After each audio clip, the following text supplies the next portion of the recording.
Hola chicos, estos audios que voy a empezar a enviarles es para ayudarles a responder las últimas 3 guías entregadas para este año que corresponden a las actividades de prueba saber, para que les ayude como a tener más herramientas para las pruebas del ICFES.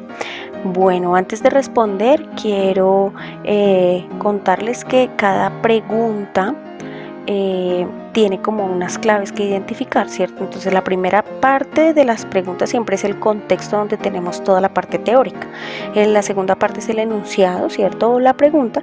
Y la tercera son todas las opciones que nos dan, que en este caso serán siempre de selección múltiple con única respuesta. Bueno, para la primera pregunta vamos a ver qué es sobre competencia química.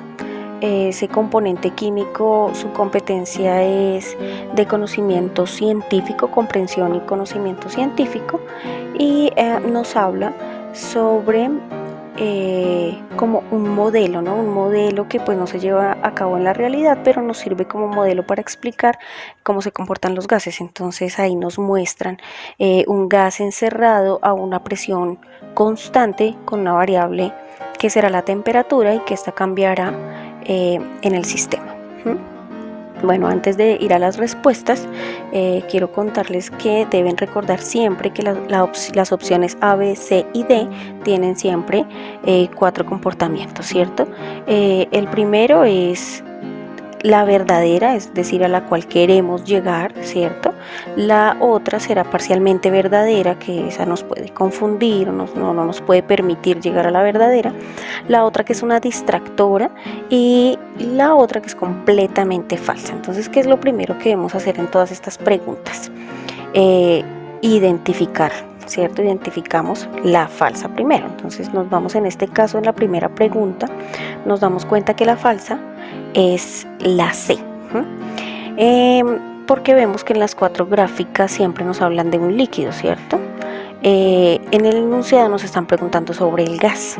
Entonces, si vemos la C, nos damos cuenta que hay un líquido flotando, o sea, las partículas que nos muestran ahí son de un líquido, ¿verdad?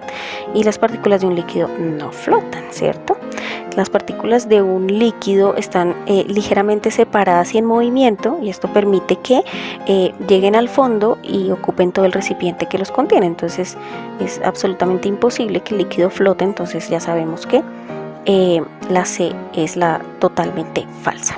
Luego nos vamos a mirar las otras 3 y encontramos que la A es la distractora, es decir, que nos muestra las moléculas del agua que están separadas en oxígeno e hidrógeno.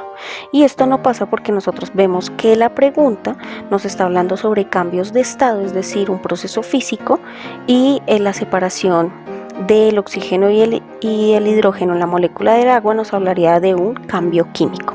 Entonces vemos que esa es la distractora. Luego encontramos que la D es parcialmente verdadera, ¿cierto? Es decir, nos puede confundir porque nos muestra que cuando el agua cambia a estado gaseoso hay un cambio en la distancia de las partículas, pero no hay ruptura en el enlace, es decir, nos tenemos que fijar mucho en todo lo que nos digan en el contexto, en las gráficas, cualquier detalle es importante. Observamos que en la gráfica que hay como un distanciamiento de enlace y pues no hay ruptura de enlace, ¿verdad? Es decir, que nos queda la B. La B es la verdadera, ¿sí? Porque las moléculas del agua están separadas entre otras moléculas.